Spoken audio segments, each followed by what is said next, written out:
open it up to attendees here, and I'm going to start connection over to Facebook Live. But Becca, as I'm working on that, attendees who are jumping in can now see. Hey, everybody. If you are tuning in on Zoom, you're going to learn a secret tip, which is this microphone doesn't do anything. I'm just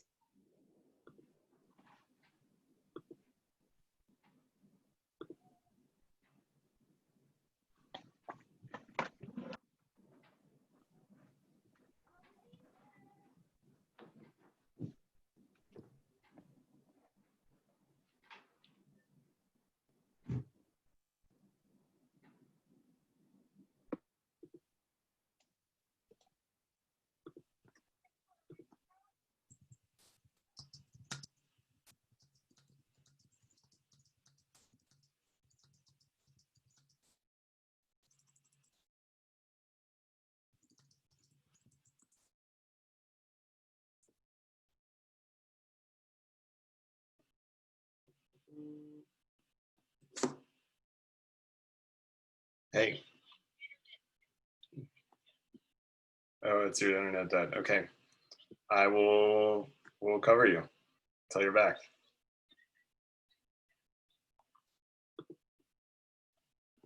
Hey, everybody out there. Becca, who was just introducing herself and everything, is in White River Junction, and her internet just went down right in the middle of things. So she just told me she is coming right back on in just a minute. Stand by with us, and we should be right there as long as she, as long as White River brings us back from, brings her back to us.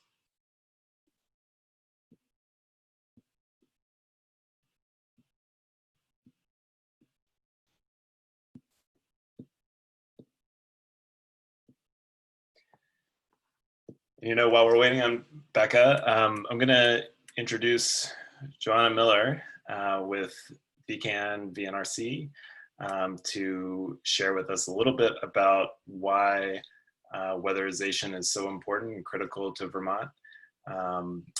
Joey, if you could take it away. Yeah. Oh, she's back. sorry, it wouldn't be a live digital launch if I didn't lose internet, right? As soon as we started. Go ahead, Joey.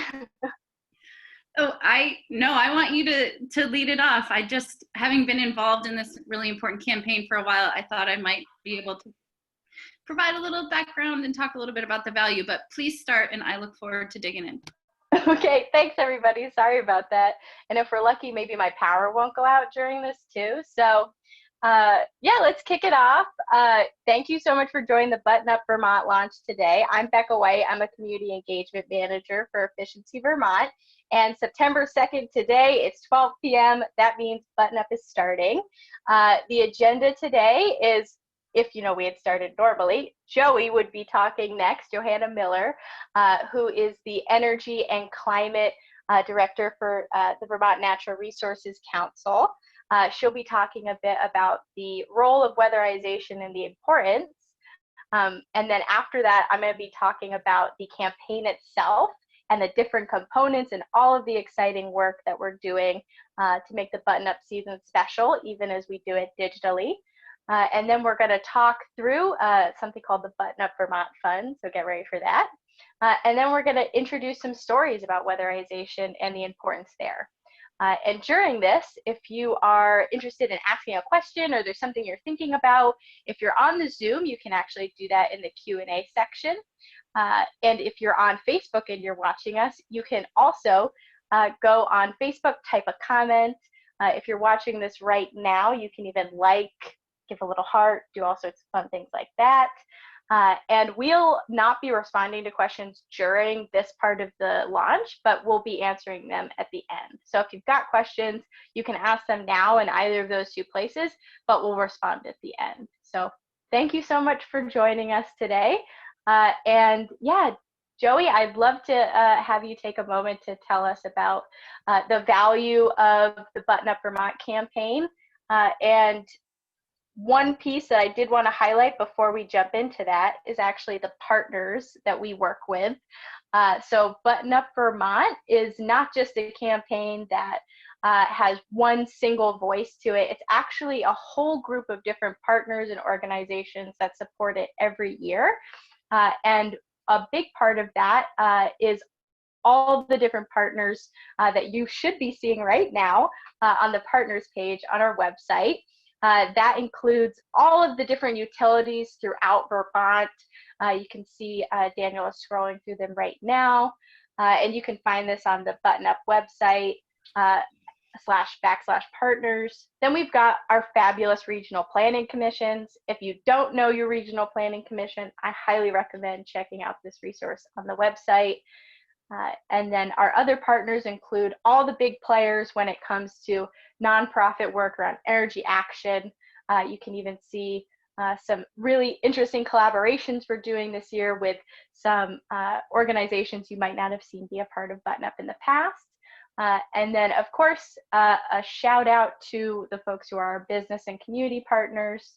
And last but certainly not least, we have weatherization agencies that make all the impact for income eligible weatherization throughout the state. So a big tent and Button Up couldn't happen without all the support of the different partners we have across the state. So thank you to those folks and organizations. And one of those is the Vermont Natural Resources Council. And I really feel like I've teed you up so far, Joey. Thank you for being so flexible. I am glad to be here, Becca, and be here with all of you to be talking about and celebrating the launch of the Button Up 2020 campaign. In my role at the Vermont Natural Resources Council as the coordinator of the Vermont Energy and Climate Action Network, which is a partnership of town energy committees and other partners who support and work to start these really critical grassroots groups. This has for many years now been a really important initiative, and it's great that it's launching here today with you all virtually, but it's a really important campaign and a really critical piece of Vermont meeting many of its goals and achieving many different benefits. So I just wanted to share with you my enthusiasm for working with you all to make this a really successful 2020 effort because of all the different benefits that weatherization provides. You know, first and foremost, I think it's a really critical tool when it comes to doing our part to address the climate crisis.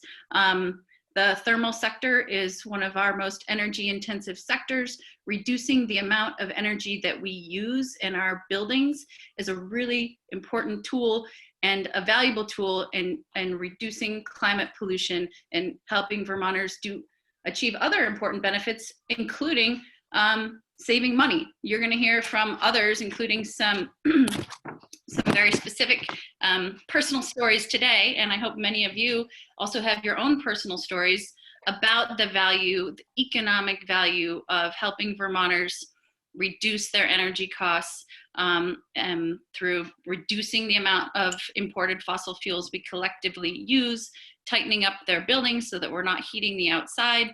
I mean, the value of weatherization, for every dollar that we invest collectively, more than double plus is returned into people's pockets from that investment. So it's a serious saving, not only for the individuals who make the investment, but it's a financial benefit to the state of Vermont as a whole, including through significant public health benefits. Again, folks who have their homes weatherized, not only is their public health improved, but that reduces, sort of respiratory diseases and other sort of really significant public health benefits, public health issues. So, and one other really important role that weatherization plays is a huge jobs creator. I mean, one of the fastest sectors in the state of Vermont that is growing is the clean energy sector, and the efficiency sector and the weatherization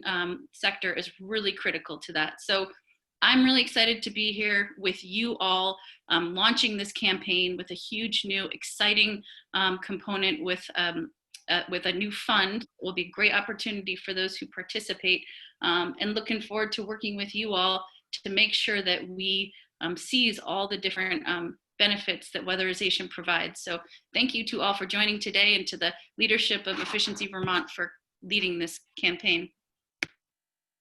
Awesome. Thanks, Joey.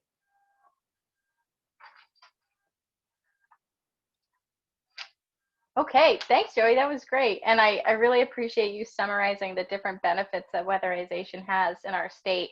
I think we sometimes know about one or two, maybe the economics, or we know it with job creation, or we might know about the health aspect. But once you lay them all out there, it just becomes so clear how important every Vermonter being able to access weatherization becomes. Right now, we're going to spend some time talking about what actually is happening for the Button Up Vermont campaign. What are the different components? And I'm lucky that I've got Daniel who can lead the charge by showing you the different components of the website, because something that's different about Button Up this year than previous years, as Joey highlighted, this is a campaign that spans a lot of different partnerships. And in the past, we've had a heavy focus on in-person engagement, whether that be going to a workshop at your local library or town hall, or being a part of postering and putting out flyers. Now, what we're actually doing is all digital, all not in-person style work because of COVID-19. So we want to make sure that we can do the Button Up campaign in a safe way. And to do that, we've created some great tools that you can actually use to promote weatherization in your community. So the first one, there's a lot of learning opportunities, and we've got a great list of events to actually spread the news about weatherization in your town. So Daniel is showing you right now the events page of the Button Up website. And my favorite thing to highlight is a little alliteration, which is our Weatherization Wednesday campaign. So you're tuning in right now on a Weatherization Wednesday because the idea is to have a short, interesting piece of content, a video that Vermonters can tune into to learn a bit about weatherization. We've got a ton of cool hosts. You can see from the list, next week we're doing a very simple, it's time to button up. What are the tools you can use to weatherize your home? And then we've got some more interesting stuff with our hosts, like teaching weatherization with middle school and high school students, which is hosted by Veep. We've even got how to weatherize a historical home with the Preservation Trust of Vermont. So a lot of cool things coming up. And if you'd like to share that with your community, you can check out the Button Up events page, and also check out the Facebook page, which will have all of those links as well. Additionally, regional planning commissions play a big role in the campaign this year. And if you are interested in attending a webinar by your regional planning commission, you can also see them on here. They're being scheduled throughout the campaign. So we have a few coming up in September, but also in October and November. And of course, they're each designed to meet the needs of the people in their individual regions. But let's say you're interested in a topic that a different regional planning commission is hosting, you're welcome to tune in and check that out as well. So definitely take a look at those, and all safe and online. The next thing to know is that if you're a region, if you are a community who is hoping to spread news about Button Up Vermont, we wanted to make sure that you had tools to do that. So this is a page for community resources. The idea of neighbors helping neighbors really means that our energy committees are on the ground supporting the work in their towns. So if you'd like to get some sample posts, some information on how to do this work, you're more than welcome to check out the community resources page. And that's made available to everyone in Vermont, but we know that our participating communities, all 41 plus now throughout Vermont, will be using these resources to bring information to their town. So thank you, participating communities, and I hope you take advantage of this toolkit. And speaking of those fabulous communities who have signed up, you can actually check out our next page which is a map of all the different participating communities. Something that I love about Button Up is that it isn't just for one part of the state.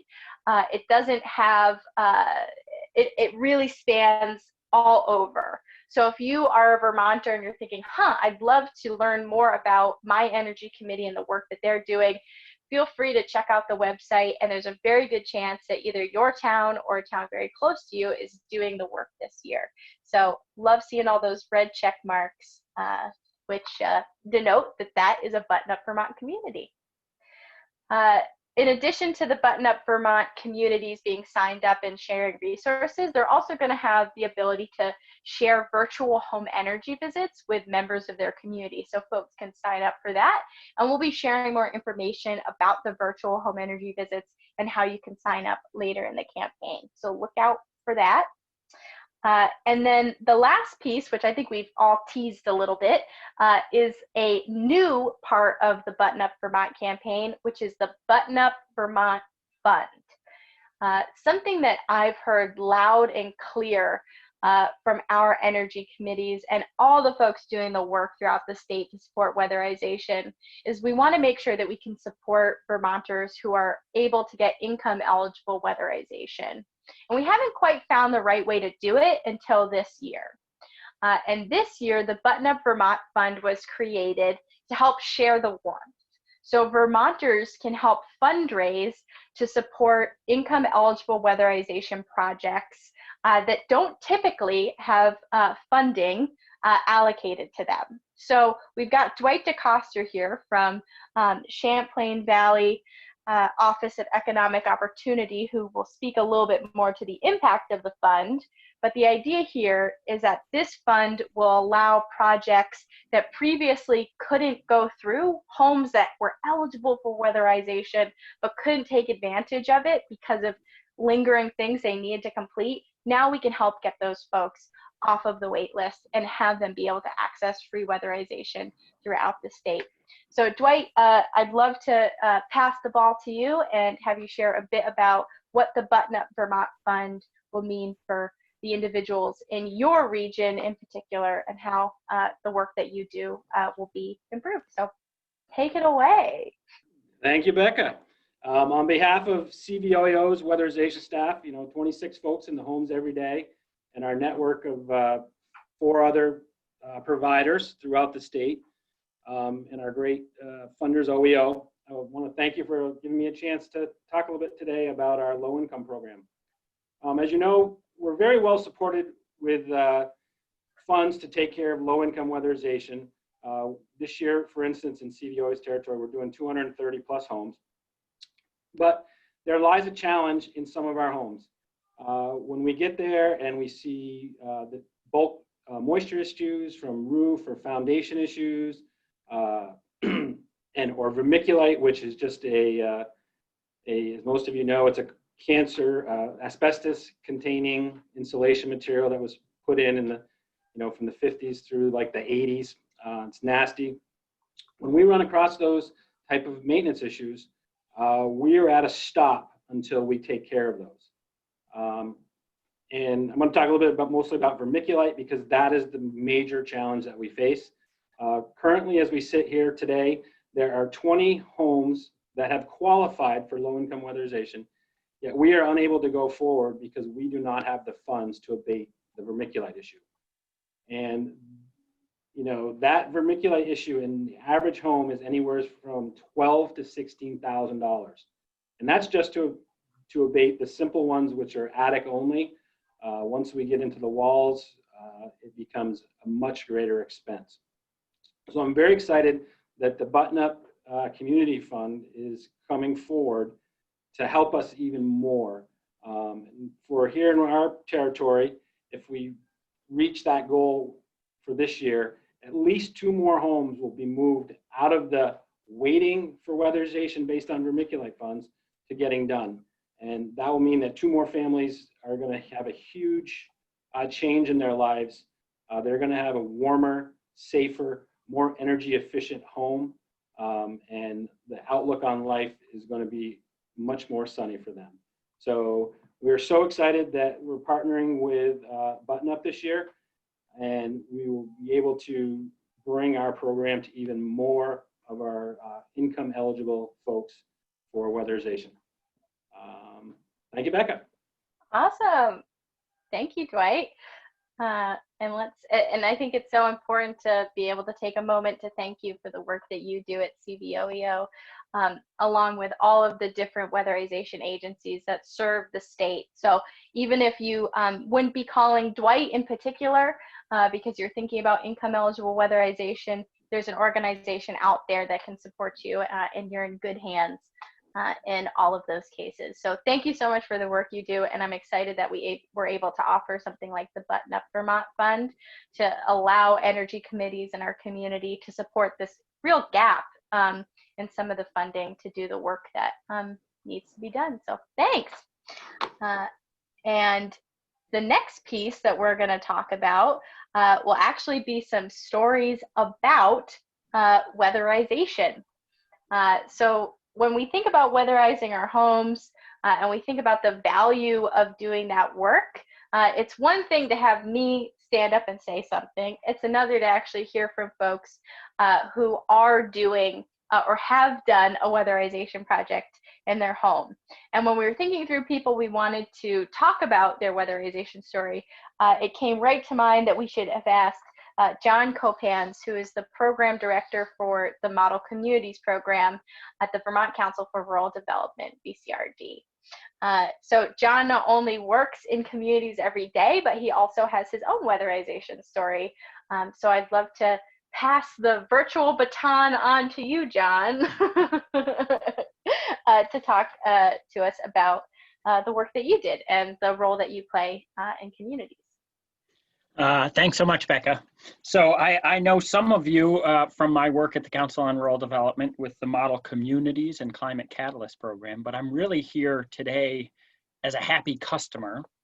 And, you know, we talk a lot about sort of saving money and reducing climate emissions and the positive health impacts of weatherization, but I actually want to talk about it from a little bit of a different angle. My wife, Rebecca, and I actually have something funny in common, which is that as teenagers, we both used to come to our family dining room table in our winter coats. And we did that because we were making a point about how cold our parents kept our houses as we were growing up. Now, unfortunately, Rebecca and I both took sort of the opposite conclusion from that upbringing. I replicating that experience and turning the thermostat down.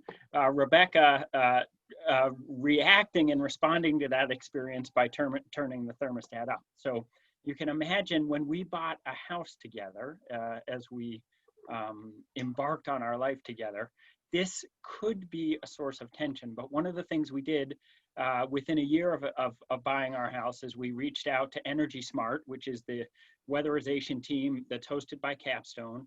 We probably spent about $4,000 on a great insulation job of both our attic and our basement.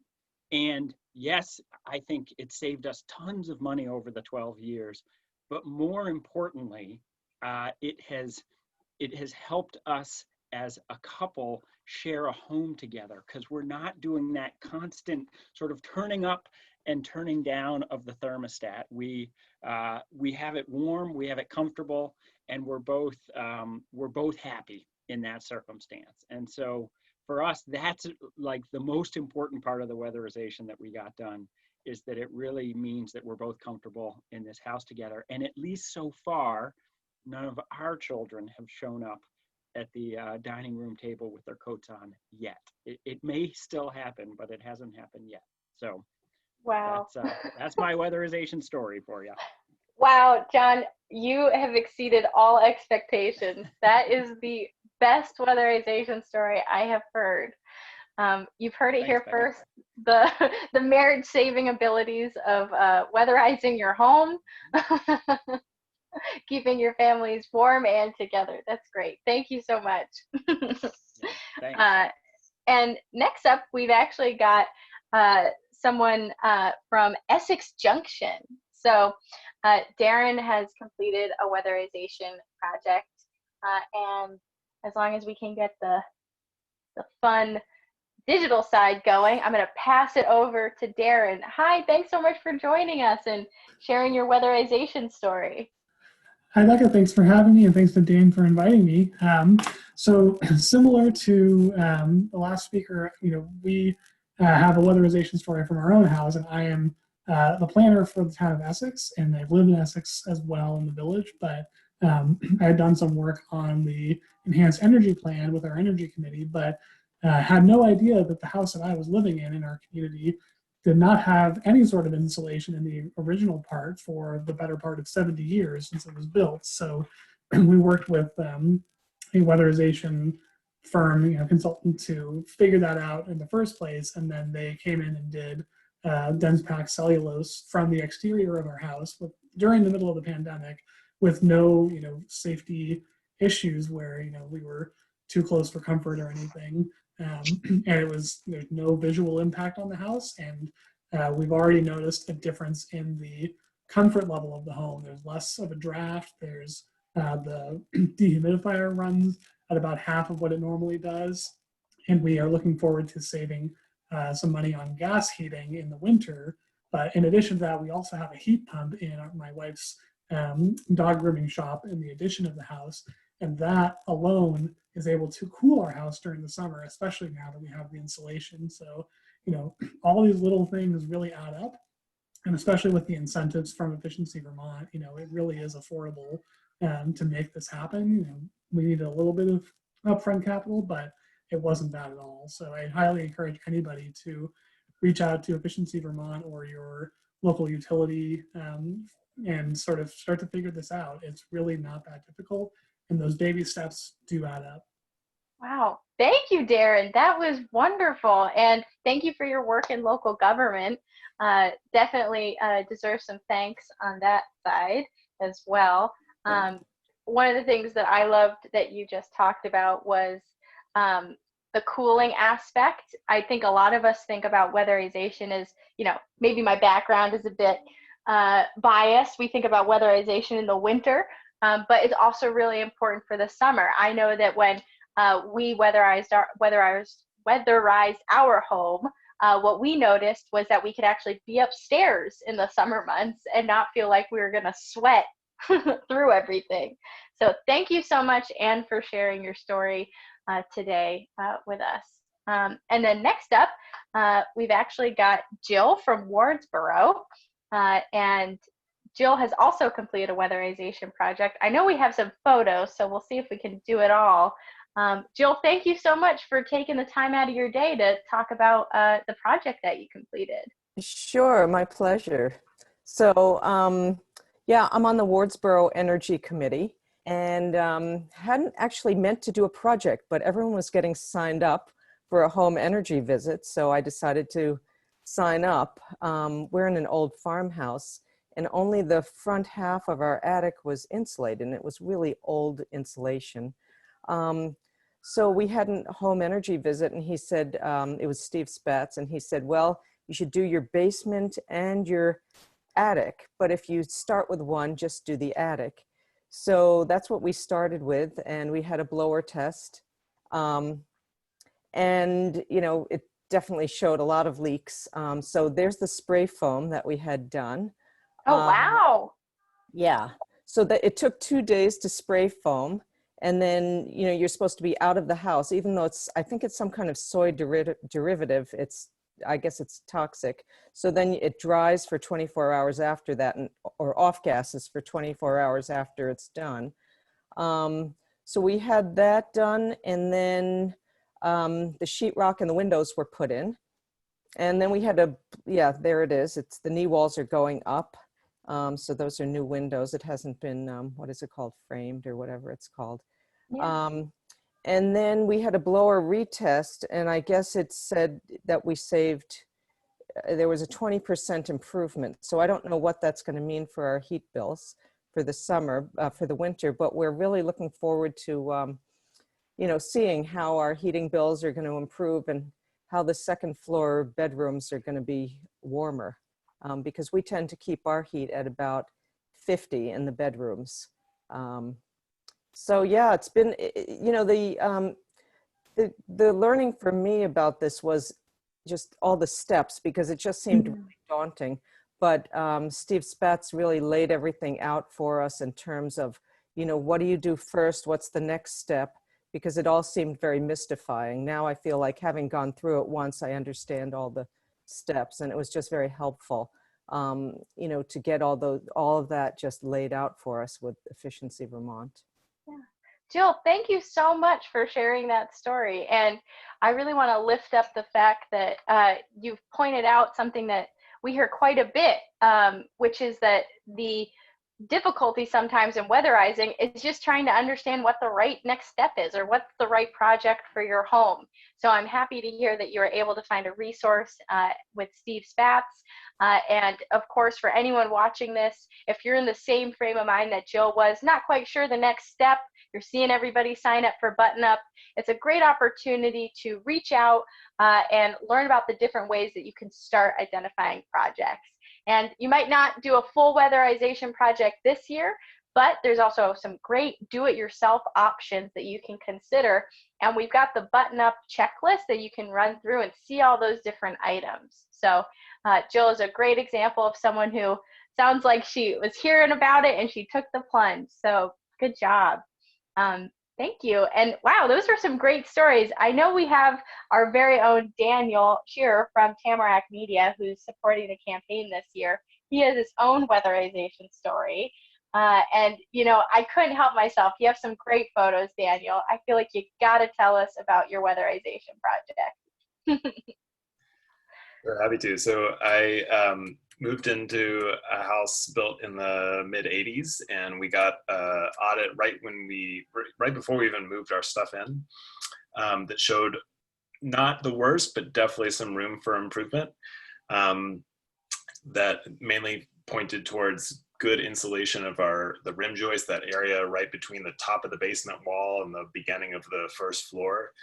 Some good air sealing opportunities, and new attic insulation, and I was really interested in trying to learn it myself. I'd never done anything like that before, and found a contractor who was game to come over, take a look at things, give me some coaching. And throughout the project, sometimes I would just call him on my phone and do a video call just to check in together about something I was wondering about, and he was game to just guide me that way.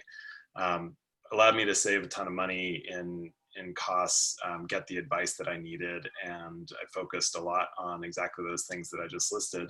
And I'll share a couple photos as we go, but one of the things that we found pretty quickly in this was, oh no, I accidentally just totally closed it. You'll just have to remember, or imagine. We'll have to imagine your fabulous project. I won't out Daniel too much, but he did have a fabulous outfit on when he was weatherizing his attic. He was fully geared up. Yeah, so the big thing that we found was a giant hole in the in between the living space and the attic. Never would have noticed without starting this project. It was in a closet. You just looked up through the ceiling of the closet and stared right into the attic. So when it comes to air sealing, sometimes there's some really simple opportunities to save a lot. We knew that we made a big impact because we had a wood stove, and when we'd wake up in the morning after letting it go all night, we'd be pretty cold, and after I finished the project up, we were super warm every morning. Hey, there you go. A little less wood heat needed in that regard. Awesome. Well, thank you so much to Darren, Jill, and Daniel, and of course John Copans to kick it off. I feel like we heard 4 great stories about the value of weatherization, and not to mention the fact that there are so many Vermonters out there who have very similar stories. So if you're thinking about weatherizing your home, hey, if you've tuned in for this long, you got to think about buttoning up and spreading the news about buttoning up your homes. So now is the time that we're going to open it up to questions. And I know that folks who are watching on Facebook, you may have put a comment in, and I'll take some time to answer those. looking at what was just shared with me, we have a question about how do we find out about all the partnering organizations? And that's such a great question, because what we talked about at the very beginning of this campaign, that web page we scrolled through, what you can find when you go to that web page is you can click in and actually find resources that each one of those different partners has available to you. So for example, if you're like me and you live in White River Junction, I click on the Vital Communities link, and that actually takes me to resources specific to the Upper Valley in my area and their programs. So great question about how do I find out about partnering organizations and the work that they do, because depending on where you are in Vermont, it's different. We also got a question about needing a door for a mobile home.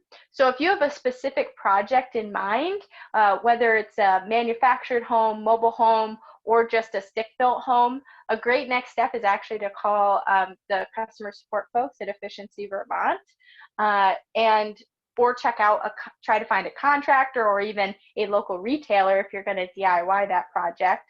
And I'm looking over to my right, the customer support number for Efficiency Vermont is 1-888-921-5990. You can also check out the website or go to buttonupvermont.com and look through the checklist, which does have some information about windows and doors and how to add DIY projects to that list. Yeah. So the next question I see is how can how can communities who want to fundraise see how much they've contributed? Wow, what a good question. So this question is in relation to the Button Up Vermont Fund, and I think it speaks to the fact that we all kind of love that image of like the thermometer, like outside of our library. And when I grew up in Wilder, we had a big thermometer that showed us fundraising and when you kind of ticked up and where you were.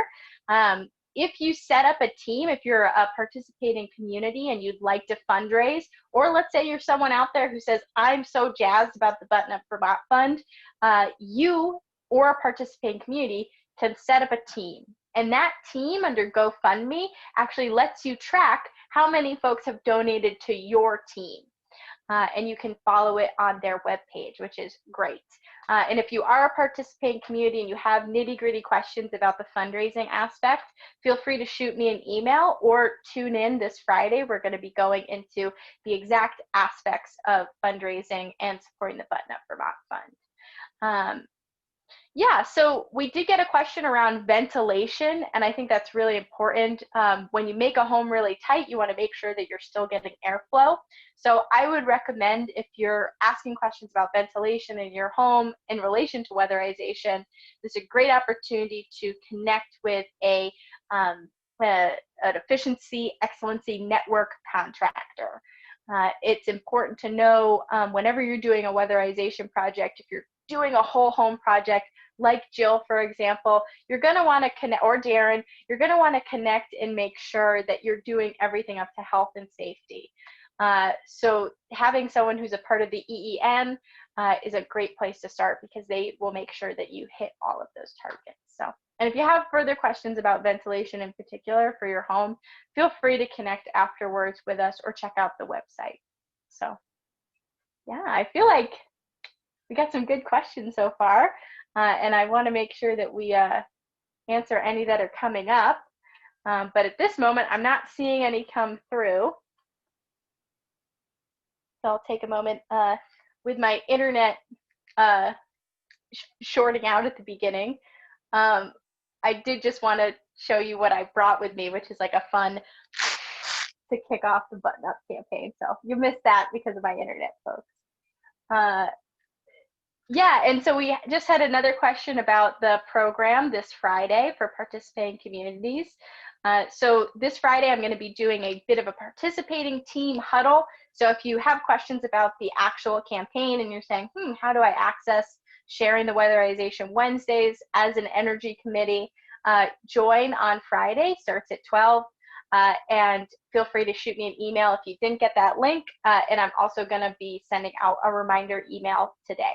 So that first half will be a huddle about information or regarding the campaign in general, and then the larger part of the team huddle will be about fundraising in the Button Up Fund itself. So great question. And I see it's from one of our lovely Regional Planning Commission folks. So thanks for joining us.